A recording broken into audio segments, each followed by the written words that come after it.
Today, we are diving into one of the biggest stories you could possibly tell. How a universe full of non-living stuff, atoms and energy, somehow gave rise to, well, to us. We're going to follow this incredible thread all the way from simple chemistry to complex consciousness, using the core idea from the book The Sound of One Hand Clapping as our guide. You've probably heard this one before, right? It's an old Zen koan, a kind of riddle that's designed to stop your logical mind in its tracks.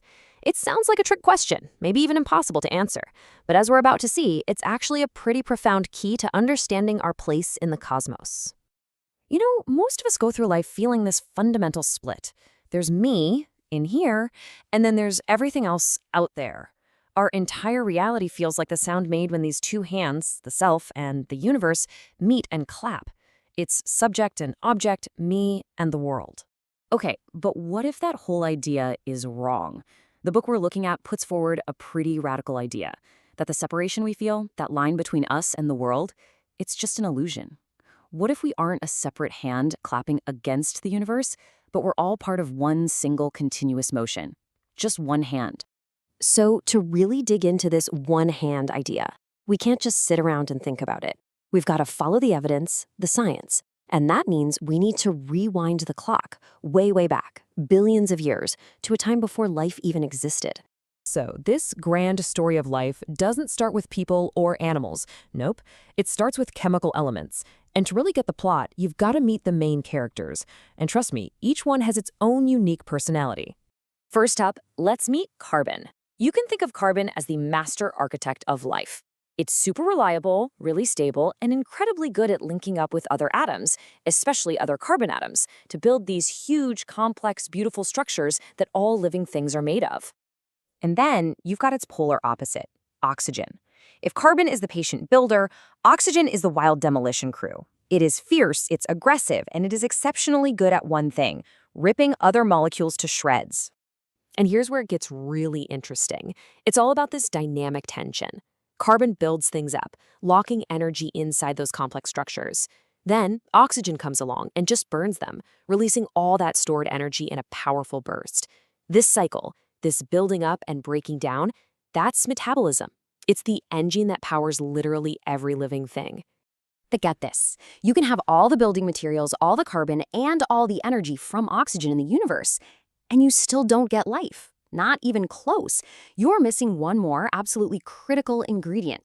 And that secret ingredient is information. Now, when we say information, we're not just talking about facts or data. It's a measure of order.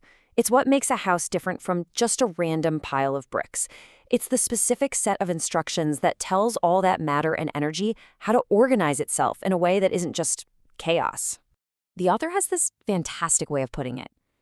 Think of energy as just the filling for a pie. But information? Information is the recipe. It's what tells all those ingredients how to come together to actually make the pie. Without that recipe, all you've got is a mess. So how does this cosmic recipe actually get used? Well, inside every single living cell, it gets stored, copied, and put to work by an amazing team of molecules. This is where the abstract idea of information becomes a real physical thing. The job is basically split between two main players. On one side, you've got DNA. DNA is the archive, the master plan. It stores all the information safely for the long haul using a really simple four-letter alphabet. And on the other side, you've got proteins. Proteins are the little robots that do, well, everything. They build stuff, they break things down, they carry things around. They are the physical action that comes from the DNA's plan. And the process that connects these two is so important, so fundamental to all life on Earth, that it's called the central dogma of biology. It works like this. First, a temporary copy of a piece of the DNA is made. That's called RNA. Then, this amazing little machine, called a ribosome, comes along and reads that RNA copy. And, just like it's reading a set of instructions, it builds a specific protein, one piece at a time. A good way to think about it is like this. The DNA is the master blueprint, kept safe in the head office. A disposable photocopy, the RNA, is sent down to the factory floor. And the factory itself, the ribosome, reads that copy and builds the final product, the protein, which then goes out and does all the work. It's just a beautiful, elegant system for turning pure information into real-world action. Okay, now here is the absolute kicker.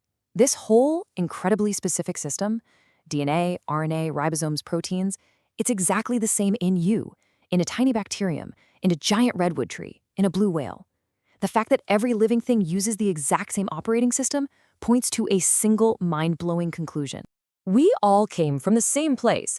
We can trace our family tree all the way back, about 3.5 billion years, to a single organism.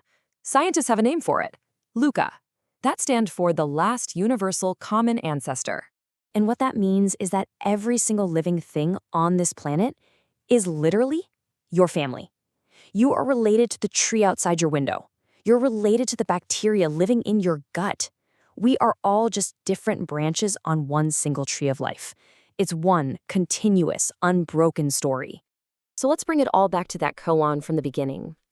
What is the sound of one hand clapping? Well, if life isn't a collision between two separate hands, me and the universe, but is actually one single unfolding story, then maybe the question and the answer aren't separate things. Maybe the sound of one hand clapping isn't a sound you can hear at all. Maybe it's just the silent, continuous, unbroken story of the universe itself.